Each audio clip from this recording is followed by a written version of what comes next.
one of our last questions. You entered the culinary world more than a decade ago. Good. Tell me about the inclusion efforts you're seeing currently, Mhm. and what you want to see more of in the future.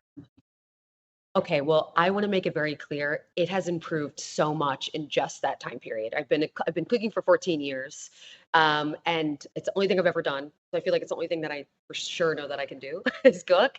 And wow, I mean, it's night and day. I mean, you see women in the kitchen more than ever, and they're not just in the kitchen, right? Because I want to make it clear we've always been here, right? We've always been in the kitchen, but now we're finally being acknowledged for it, right? Especially as Black women or POCs. I see where do I see that we could have some more improvement? Just more of what we're already doing, right? I want to see more women getting James Beard Award.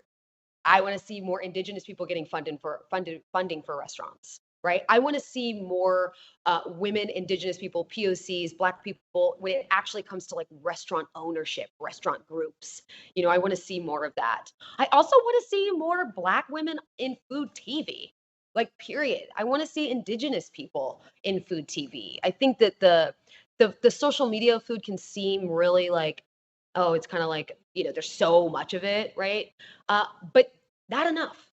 Not enough. I want to see more women owning alcohol companies. I want to see more Black people owning direct trade, having their like that. Look, that goes into land acquisition, right? Like that goes into like give land back to the people who originally owned it, so that they can have their own flour companies and they can make their own. They have their own mills and they can put their name on their food, right? Instead of selling through larger mechanized companies. The future looks really bright, I think. I actually have like a different view than a lot of doom and gloom people out there. I have direct sort of context, right? Because so much about counter spaces storytelling, I know people, specific people that are making a difference and that are not white and they're not men. So I know that it's happening. I just like maybe for it to happen a little faster.